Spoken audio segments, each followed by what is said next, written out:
का मुजस्सम नज़ारा है जो मैं सोचता रहा हूँ कि मुरादाबाद के ताल्लुक से जिन बुजुर्गों ने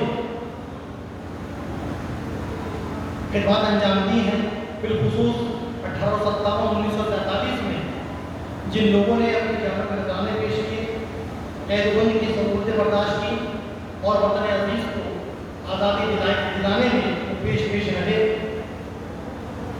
अफसोस का मकाम है कि इन हज़रात के ऊपर आज तक कोई खास काम नहीं हो सका। चंद नाम ज़रूर नज़र आते हैं, लेकिन जब हम चाहते हैं कि हालात से काबिल हों तो हालात में उनकी तबाही और उनकी सवाल मैसर नहीं होते हैं।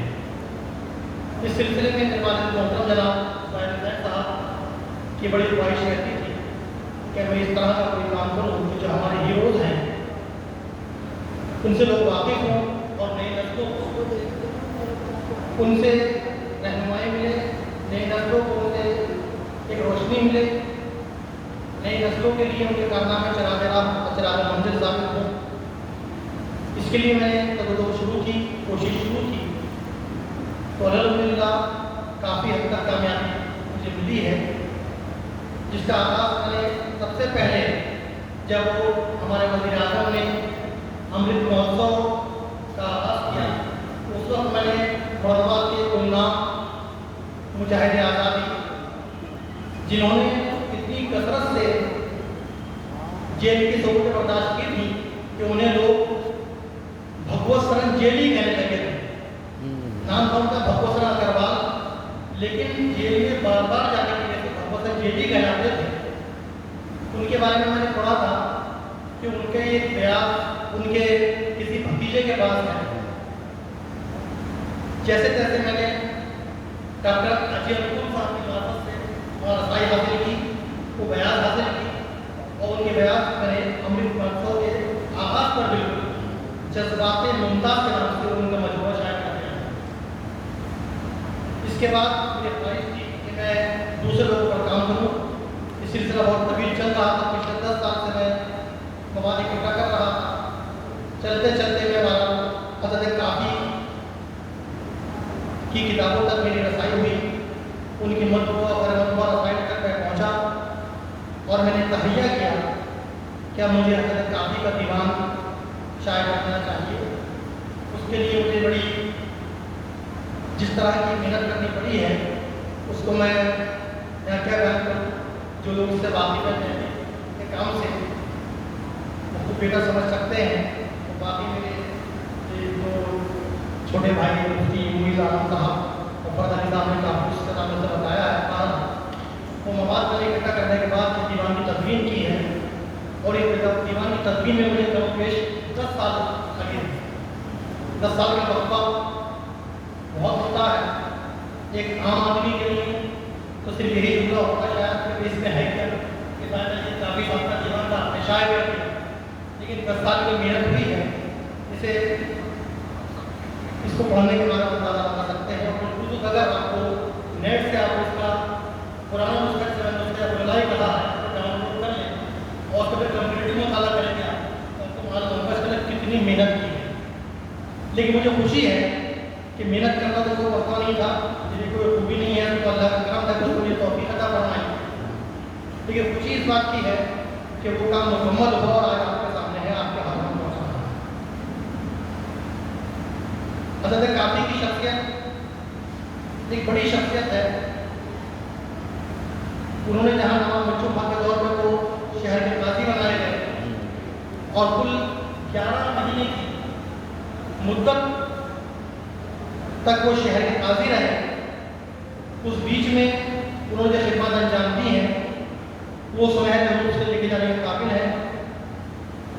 मैं चाहता तो ये था कि उनकी कवाई पर सवाल कवाई पर मुफस्सल कुछ गुफ्तगू करूँ, लेकिन बनाने हैं और मैं समझता हूँ कि वो अब मुनासिब नहीं रहेगा। वो इंशाल्लाह मुताला करेंगे या मुझे किताब मिल जाएगी इसमें काफ़ी के सवाल पर उसको आप देखेंगे।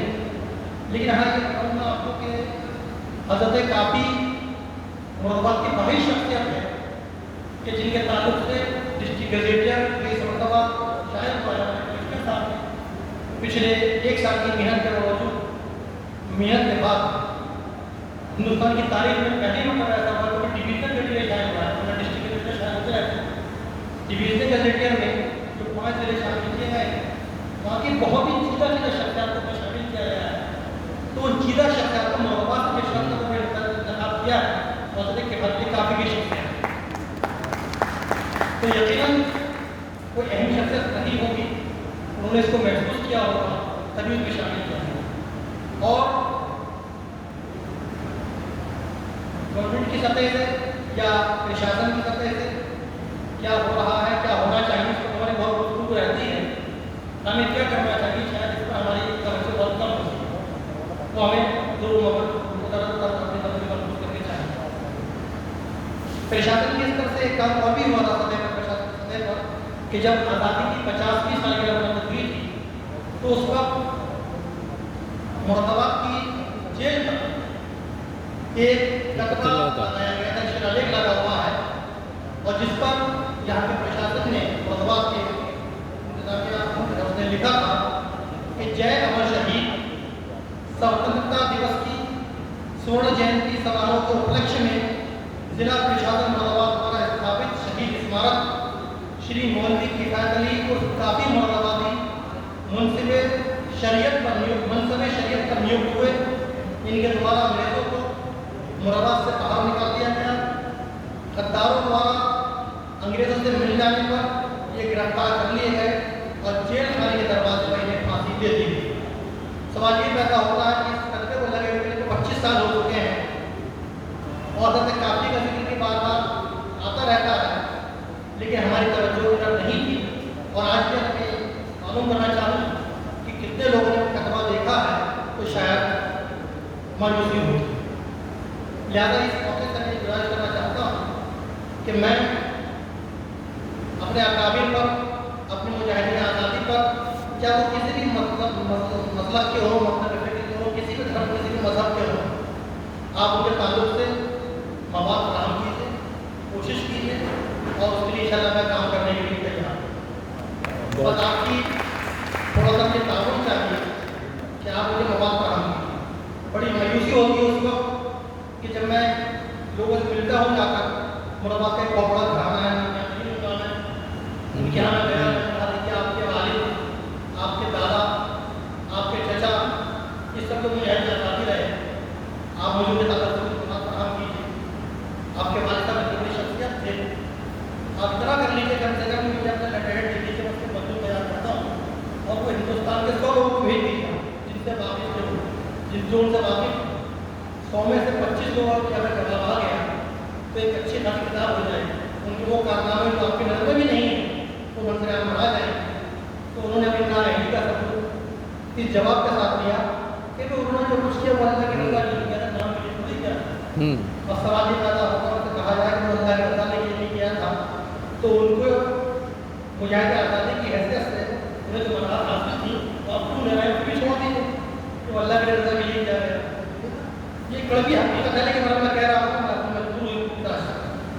एक साथ थे, उनके घराने के साथ लोग मुजाहिद आज़ादी थी। जब मैंने उनसे कहा कि आप मुझे अपनी तफसील दीजिए लोगों की, तो उन्होंने मुझे उसकी तफसील नहीं की, कहा कि मियाँ हमें क्या पता हो जब आपको तफसील देंगे।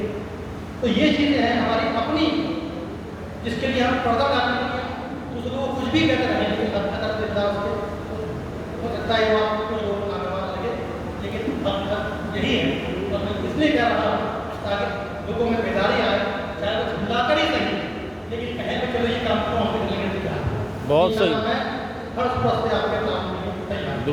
सही कहा आपने। आइए, काम करना मेरा काम है और काम करवाना अल्लाह का काम है, चलो काम कराएं। शर्त जब खुलूस है, अगर खुलूस होता तो काम होते रहते हैं। जो लोग जानते हैं मसरूफियत के बारे में जानते हैं कि उस मसरूफियत के मौजूद वाला काम ले रहा है, मैं कर नहीं रहा हूँ, काम ले रहा है, और शायद ये रहा है कि किसी तरह से मैं खुलूस नहीं सकता, पहले हमें मुखलिस बनना चाहिए। बाहर चाहता तो कुछ और काम के अंदर काफ़ी ताल्लुक से कुछ है, लेकिन तो मौका नहीं। मैं इस प्रोग्राम की तैयारी में हमारे खास तौर से